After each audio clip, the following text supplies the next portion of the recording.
think what happens so far in this debate is opening government give you a case that mostly talks about the material well-being of religious individuals and why this motion is going to benefit.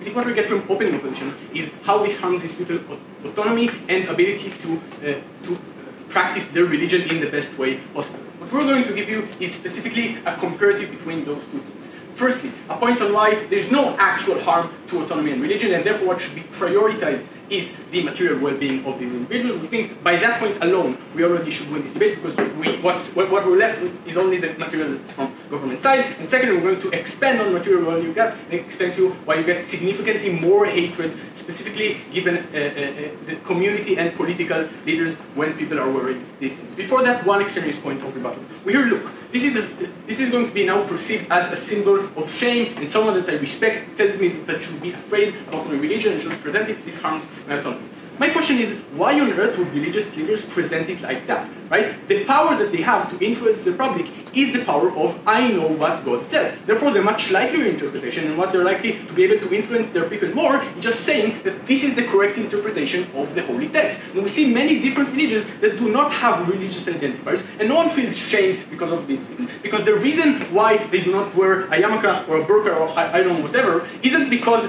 they should hide themselves from the secular people, but because this is the way to please God. If anything, this is going to make religious members more happy because now they're closer to what their God commands from them, and we don't know why that's actually a negative delta to their side of the house. Let's talk about why there's a harm to autonomy. Look, I'll already start this by telling you why religious is hierarchical and people listen to their leaders to a significant extent. I'm going to explain and tell you that the leader is the sole connection between the flock and God. Therefore, what the leader tells them that God thinks that they should do is what they believe, right?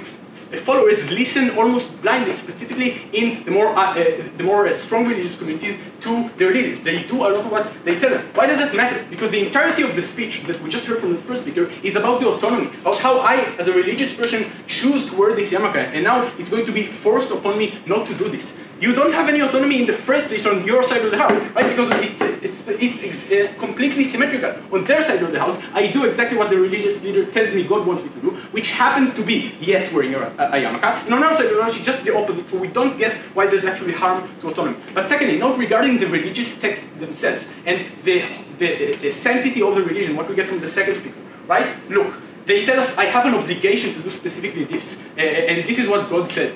Look, we see a lot of religious communities not wearing these symbols. Moreover, we see a lot of communities, like the Jewish community in times in the past where we didn't live in Israel, not wearing religious identifiers or wearing them much less, right? We see many communities not doing things that were once considered a huge religious obligation. Example, stoning people who are infidels or gay people. Why? Because the vast majority of things that religious people practically do aren't written word by word in the religious holy book. They are interpretations of that thing. In many cases, there are many different interpretations of that things. Why? The person who decides what you should listen to and the person who you listen to in that regard is your religious leader. Why does that matter? Because it means that wearing these things isn't inherent to obeying my religion. Now, note what this does regarding how these religious leaders should make their decisions. Because we say, if we take the best example, let's say it was written word for word in every single religion, you should wear the burqa and otherwise you're completely infidel and not wearing. Then maybe they'd have an obligation. But no, given that there are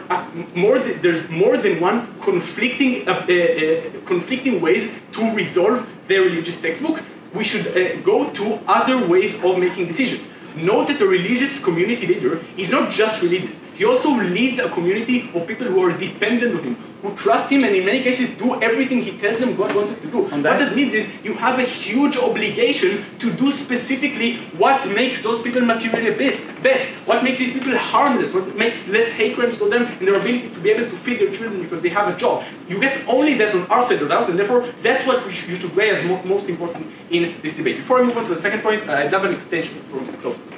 Can you give us an example ever in history where religious people told their believers to switch completely from one behavior to another, and it actually happens. Thank you. We just like have no idea why this is inherent to the motion, right? We think that we can do this. I think that telling them not to do one specific thing to do right now is a thing that happens in many cases, because that's the way every religious obligation moves. You can do it gradually, and insofar you can do it gradually, we think these leaders are likely to do that if this is going to lead to less backlash from their believers. Let's talk about how this leads to less hatred. Opening government gives you a wonderful case about how this impacts individuals. Why there's going to be confirmation bias against me by racists who view my religious identifier, and therefore I'm less likely to be hired to a job or people to hate me at school, and all of these things. We're going to give you a much broader impact, which is how society within countries that have minority religions receive these individuals. Because we say hatred towards religious minorities in countries like the US, in countries like France, or in Hungary and other countries in Europe, stems from people,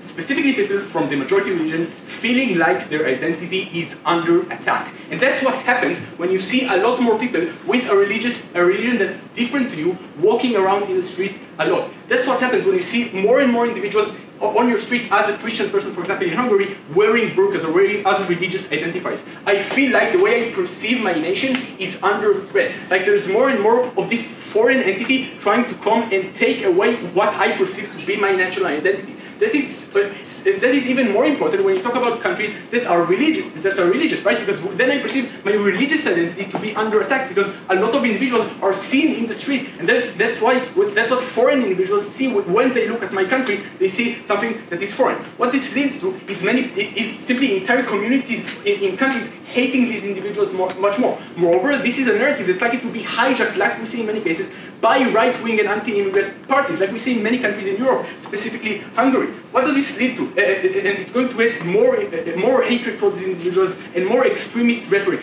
What does this lead to?